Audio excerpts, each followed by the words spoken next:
Sedikitnya 800.000 imigran legal di kota New York akan bisa memilih dalam pemilihan kota pada 2023 mendatang, meski mereka bukan warga negara Amerika Serikat. Aturan baru yang diusulkan oleh Dewan Kota New York ini diloloskan oleh Wali Kota New York Eric Adams pada pekan awal kepemimpinannya. Diaspora Indonesia di kota New York pun menyambut baik aturan ini. Setuju, saya mendukung itu semua karena anak-anak saya.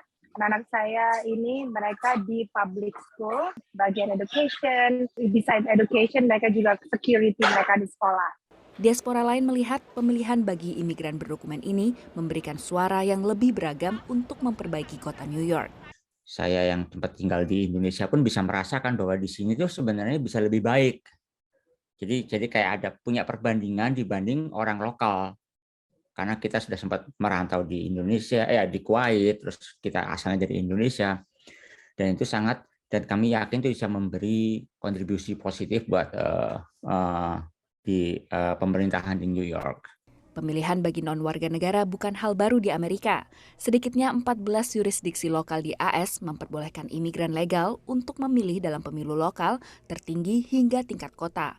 Namun partisipasi imigran cenderung fluktuatif. This is also true in Maryland now, that after September 11th and the greater enforcement of the federal government around immigration issues, people are loath to put their name on a registration list that could be weaponized against them. But when there are issues of concern and when the conditions are ripe for participation, immigrants do turn out. Non-warga negara tidak diperbolehkan ikut pemilihan federal di AS maupun pemilihan di atas pemilihan sebagian pejabat kota. Sesaat setelah disahkan, sejumlah pejabat Partai Republik mengajukan tuntutan untuk memblokir aturan yang memperbolehkan imigran legal di New York untuk memilih. Sementara 3 negara bagian lain seperti Colorado, Florida, dan Alabama mengikuti langkah North Dakota dan Arizona mengamandemen konstitusi negara bagian mereka untuk hanya memperbolehkan warga negara AS ikut dalam pemilu lokal. Bagi diaspora Indonesia, ada juga pertimbangan perundangan di tanah air soal ikut memilih dalam pemilihan di negara lain.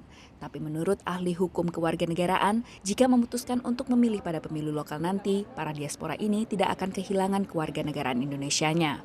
Negara bagian itu kemudian kebijakannya adalah seluruh penduduk itu bisa memilih local leadernya, maka saya kira itu bukan kesalahan individu karena dia bertinggal di situ itu ya. Jadi yang dimaksud dengan ketatanegaraan itu ketika itu berkaitan dengan kedaulatan ya satu negara. Meski banyak Pemda membolehkan partisipasi pendatang legal non-warga negara, sejumlah diaspora Indonesia yang dihubungi VOA ternyata belum mengetahui bahwa mereka berhak memilih dalam sejumlah pemilihan lokal.